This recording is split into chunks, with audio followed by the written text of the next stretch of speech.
Do you believe that democracy died in the darkness? No. And the only person that made it dark and cut the lights off was Jeff Bezos, who bought The legacy media known as the Washington Post.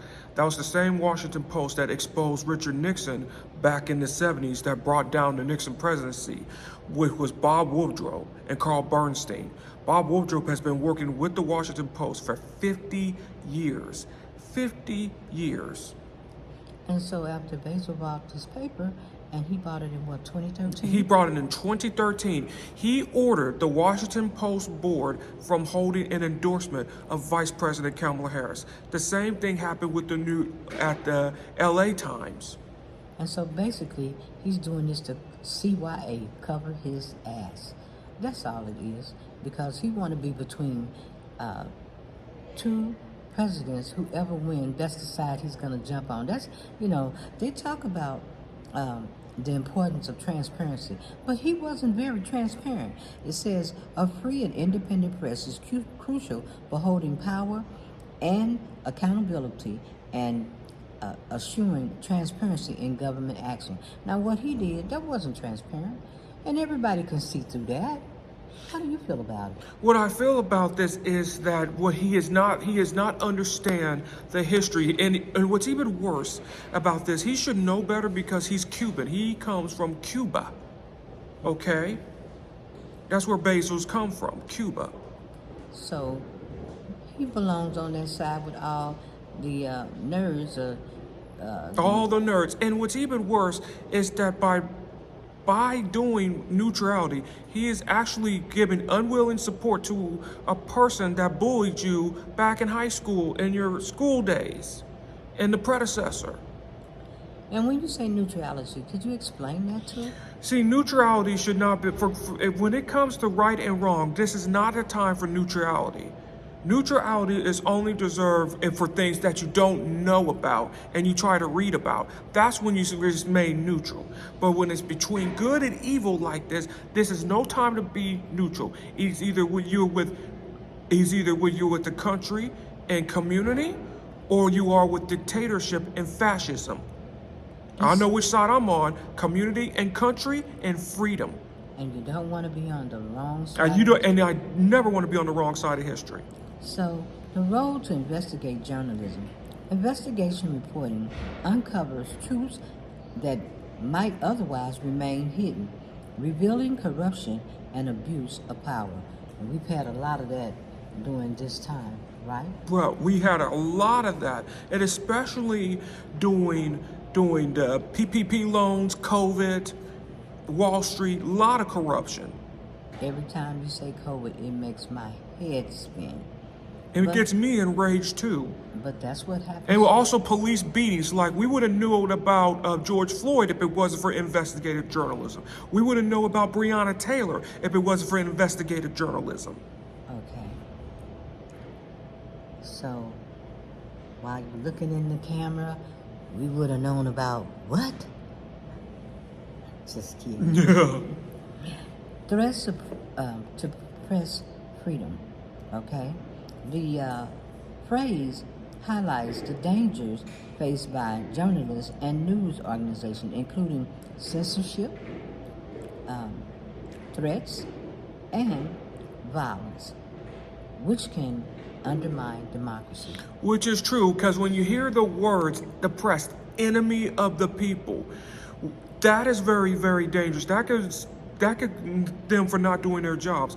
One example is Palestinian journalists that's covering the war with Israel when Israel is trying to kill Palestinian journalists for their genocide against the Palestinian people. That's just one example. And what do you think for us right here inside America? What have the predecessor threatened to do to these journalists? What he would do to these journalists if the predecessor wins under the Alien Act of 1798 is he would put journalists in prison, in the concentration camp, along with Mexicans, along with Muslims, in concentration camps if the predecessor were to win. And so the Act of 1798, that's going back a long way. And The predecessor constantly wants to take us back where? He wants to take us back to the days where women were beaten, where we were back, where we were not even human beings. We were property. We were property. And we just cannot go back to that time. And to have a predecessor that's trying to be now the president in so many days. He's running for his freedom. He wants to be king. He don't want to, there won't be another president. He'll be a king. If he wins, there won't be another president ever again. It will be a king. The biggest concern is he hasn't answered to any of the outlets, some of them, because he said he didn't miss any interviews, but he missed a lot of interviews. He only attended the ones that he wanted without being fact-checked. You want to go to an interview that wants to be fact-checked because you want to be trusted. And when your facts get wrong sometimes, you go back and you read it and you try to correct it. But he's always right. Everything he says is right. The thing that really concerns me when people think that, oh, he's not doing anything. You listen to Mussolini's Italy. What he's doing is similar to Batista and Fidel Castro's Cuba, General Ponce Chile, the two leaders like Noriega and other leader in Panama. And think about this. So what did they do? They were the ones that say enemy of the people, and they killed many people. Many people. Pol Pot in Vietnam and Cambodia. That's what he's doing. He aspires to be a king and an autocrat. A king and an autocrat. He just wanted all. He just wanted all for himself and the billionaires that, like Elon Musk, which was the brain behind it, that supports it. I remember I was watching Nicole Wallace, and Nicole said, how do you break through this disinformation that is so thick?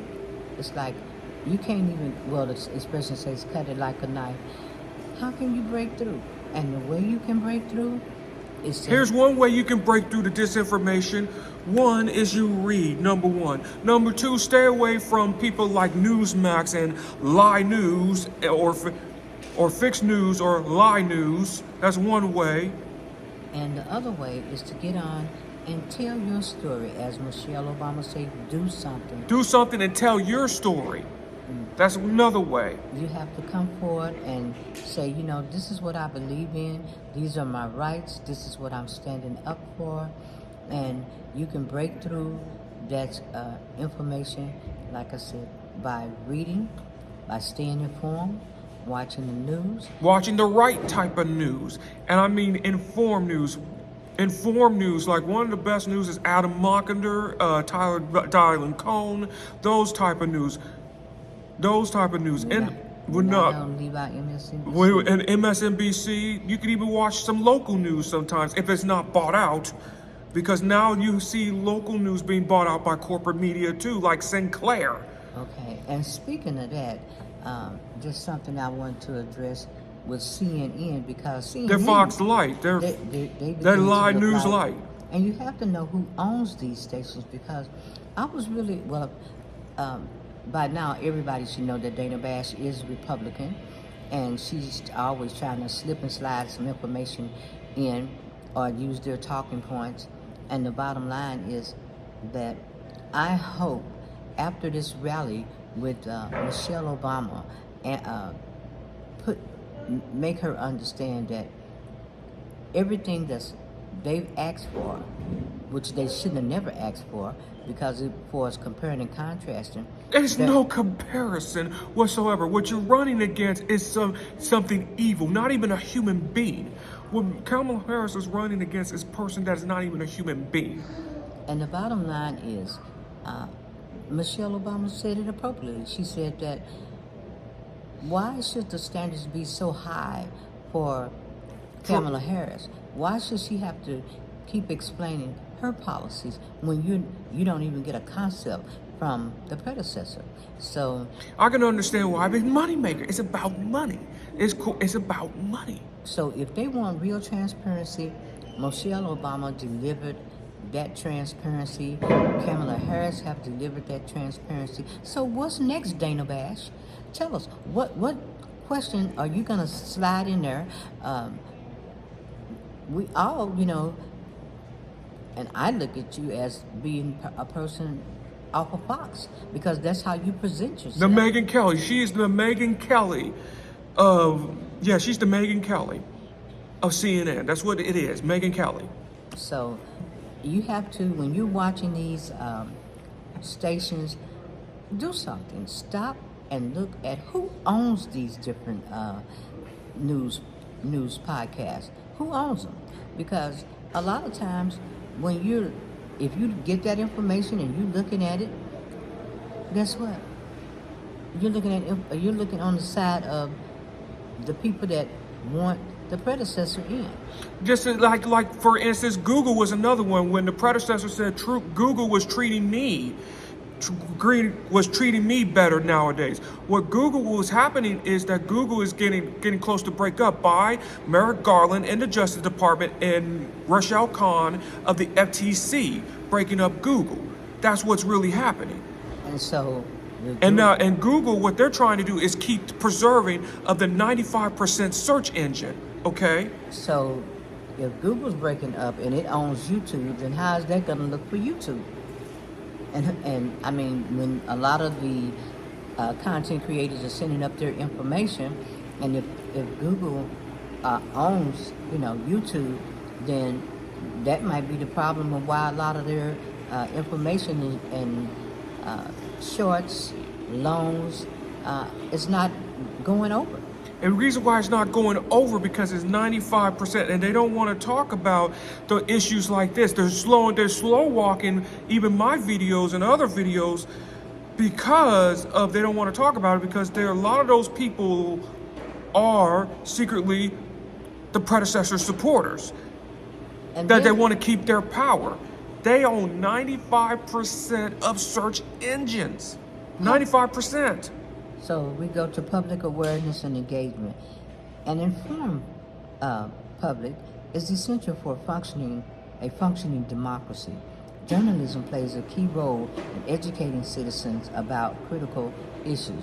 So over there on the predecessor side, They're not informed, they're just lying to you. Like the people on the live news side, they're not informing at all. They're just using the technique. One is brainwashing. There are many different techniques.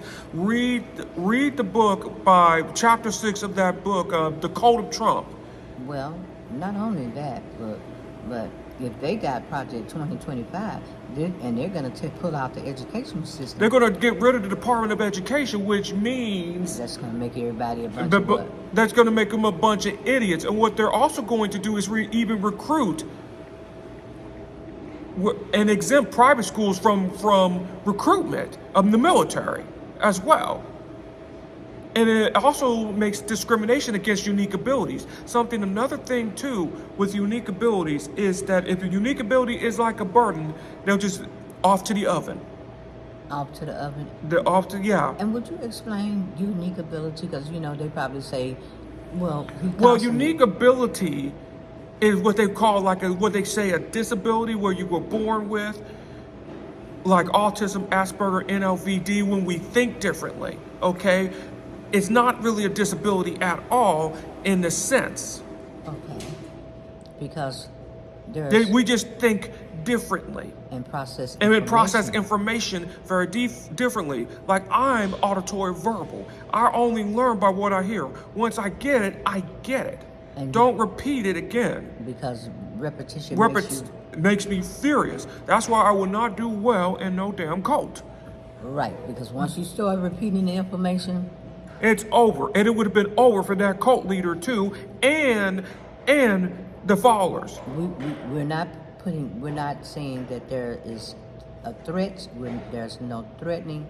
It's just basically it's a walkout saying that I cannot basically be in a cult due to my learning style. I'm not threatening anybody. I have no gun. I'm not coming up there to harass or do anything violent to anybody, because that's not what NLVD does. They look for the truth and they hate lies.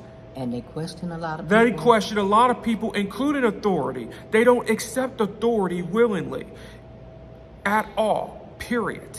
All right. So we talk about civic responsibility. Citizens have a responsibility to support and to engage with quality journalism, recognizing its vital role in safeguarding democratic values. So, what do you think about that? What I think about that is that the important media, like independent media and things like that, is very important if we want to have our democracy, republic survive. Because if we're not informed, we're just going to accept corrupt authority and accept anything, and you could be lead to hell with just no questions asked. But if you have somebody in a dictatorship, are you going to have the ability to support? No, the first and have one, a, no. What's responsibility?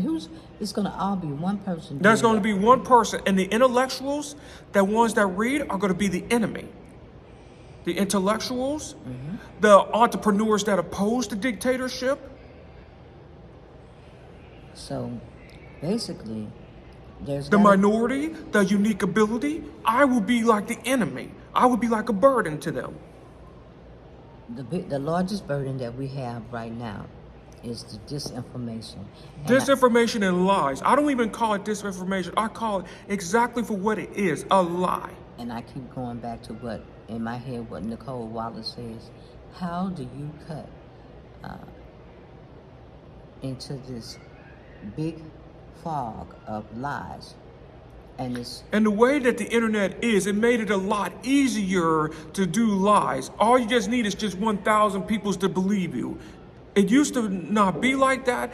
All you had was just one. no, yeah, just You're just yourself and maybe a few, maybe three, or maybe newspaper. But now with the internet, all you need is just 1,000 to not believe. just even 1,000. Not even 1,000. Just a lie will make the truth. Always is there to twist the truth, and if part of that lie is incorporated into the truth, then there's basically a problem, So, and that's what has happened. So the way we can. The way that we can go to counter this is to support. One is to support independent media. That's the first thing that you have to do. Like people like people like Minus Touch, people like Adam Mockender, people like Tyler Cohn. I watch iHip. I like that podcast. Yeah. I watch. Was it Michael I Had Popak? Enough, Yeah, Michael Popak, and also Michael Cohen's podcast too. I like Tabitha Speaks. And She Tabitha's has a really good podcast. And also too, Reggie Waters. Another one, you support this brother that looks like Dave Chappelle and D.L. Hughley. If they had a baby, it would have been Jesse Waters. Support Jesse Waters too, because Jesse might say, I don't look like these people. I think he looked more handsome than them. But anyway, the bottom line is, when that came out about the non-support of Kamala Harris, because she's a woman, because she's an African American. Okay. That's what it is. well, That's the elephant in the room that nobody wants to talk about. they're getting it out there now, and as people are opening up, and you heard that speech tonight about reproductive health, and It's not only going to be not only it's going to be horrible for the women if we choose wrong. It's also going to be horrible for the men because of because of what the predecessor did when he put the judges there to repeal women's rights in Roe versus Wade. Not only the women that are going to be dying, there are going to be women that want families that are be afraid to even have families in the United States. well, the men. And the men, what's going to happen with the men is that, and I'm not talking about the men that support the predecessor. The average man is going to suffer too, because there might not be no date. It will be like Japan and South Korea, where the birth rate will be down to 1%. According to the UN, you need at least for the older to birth rate of at least 2% to keep the population going. What we're heading to by getting rid of Roe versus Wade, we're heading to the era of South Korea and Japan. So, getting back to democracy dying in the darkness, and I kind of really hate that they put that up there, because when you see those titles, it makes you feel like there is no hope. But there is a lot of hope, and you have to do something to bring that hope to light. And what I strongly feel what Jeff Bezos did was He's the same guy that drove a lot of small businesses out, the same as he's a Cuban version of Amazon, which when Amazon started out as a bookstore back in 1998 and drove a lot of bookstores like Barnes & Noble's out of business. Like when we tried to get the code of Trump, one lady told us that we are not even allowed to even price match anything. And in the book at Amazon, which was Jeff Bezos' crookedness, it was $14.75, cheaper than Barnes & Noble's. but that was just their policy. That was just their policy. And it was the policy and I understand why did they do that policy in the first? Because of Amazon. That was what it was. Okay. But like, once again, so that we don't get off track, because we're good at that. We're good at and that. that's fun. That's fun getting off the track. It's making this content is crazy. But the bottom line, once again, we're going to go back to democracy dies in the darkness. It's not dead. It's far from being dead. And that's what they want you to believe. They want that cloud over your head. They want you to feel like you can't pull up. And you can. Well, you can't pull up, you just gotta fight. You just gotta fight that mentality. And here's how you can pull up. Support independent media. And if you can, start your own podcast, if possible. If it's realistic, start your own podcast, your own news networks yourself, and read. Read books or even write books. Or go to different classes. There are different ways to make hope for democracy. Well, one thing, we all have voices, and we have to speak out and not be afraid. And don't be voting third party, and not only don't be doing third party, and don't be sitting on your ass. Don't. Okay, so is there anything else you want to say about how democracy dies in darkness and how we think that Jeff Bezos wasn't transparent when he made that decision? Because I know that pissed a lot of people off. I know. And here's what happened when here's what the consequences were of the Washington Post when Jeff Bezos ordered the Washington Post editorial board not to release the endorsements of Kamala Harris. The cancellations just went to 15,000 a day. It was mass cancellations. Jeff Bezos, the one that, with the Washington Post, he has destroyed the Washington Post's legacy forever. Well, Jeff probably think I got all the money, so And he may not care about that legacy, but the Washington Post's legacy is damaged forever. It is never going to recover from this. Well, he'll think of something. That's what they do, but he's doing like with Sinclair. Sinclair brought more, and that right-wing is like more dangerous than Fox News. They bought more local stations. Lots of local stations. But see, that's why I said I was concerned about when the predecessor's walking around look like he's not doing nothing because he's a narcissist and he doesn't. A malignant narcissist. Okay, but what I'm seeing is that even though he is a malignant narcissist, he doesn't have the ability to do any of the work or the action, but he have a lot of enablers. Enablers like the Heritage Foundation. For him, like Senator J.D. Vance of Ohio, the Republican National Committee, and one of my favorites, the Tim Scotts, the Byron Donalds of the world. But that's the Wesley Hunts of Texas, another one, the traitor. And they don't believe that, That's not democracy over on that side. Or Senator That's- Hawley in that's our state of basically- Missouri and Ted Cruz in Texas, the enablers. But that's- they need to be voted out too, so I can't wait. And the congressmen, like people like Jim Jordan and Taylor Marjorie Greene in the House. And But what I'm saying is that they need, this is what you're doing. You're calling out these people, you're calling out their names, and, you're saying that they're not on our side. No, they're not on the... For us to have our rights to make decisions on our life. They're And on that the is side not- of themselves. And that he's using the word democracy dies in darkness, but they kind of construed the term. That was if you take your paper and do what you did and don't endorse somebody that is trying to fight for our rights and our freedom, then that's what's dark over there. So it's kind of twisted.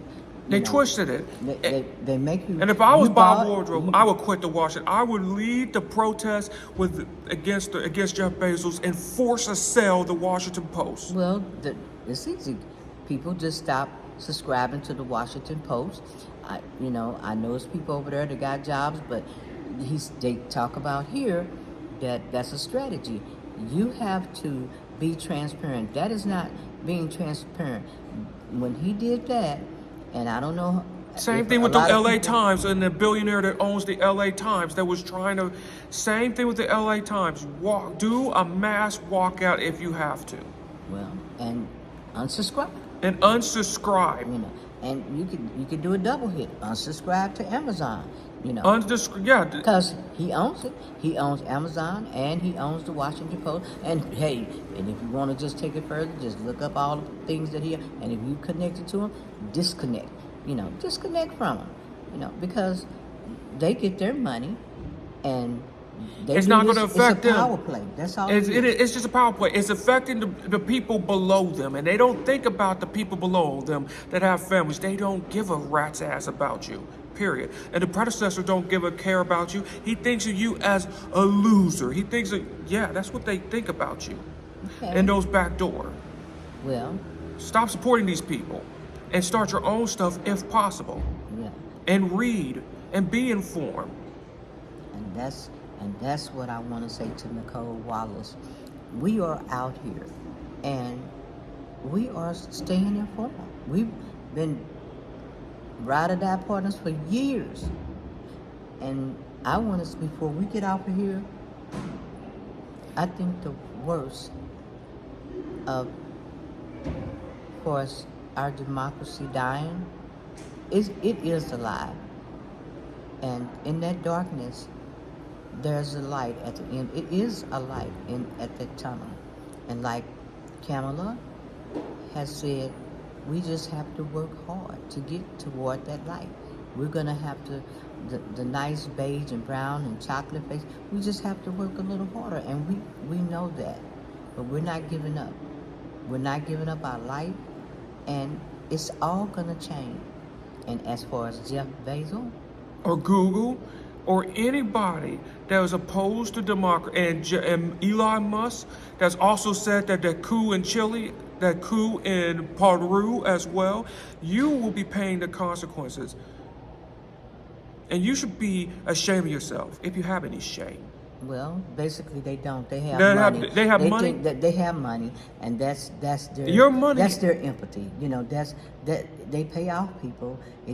This is what they do, and they feel like they don't have to answer to anybody. They can do what they want. Your money ain't gonna buy you no heart or your morals. But hey, the bottom line is, there's a lot of people out there now that's understanding that, and is saying, maybe some of these endorsements we don't need because we don't want to be beholden to your money, because that means that if that person endorses you, they're going to be expecting something from you.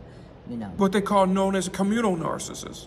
So, on that note.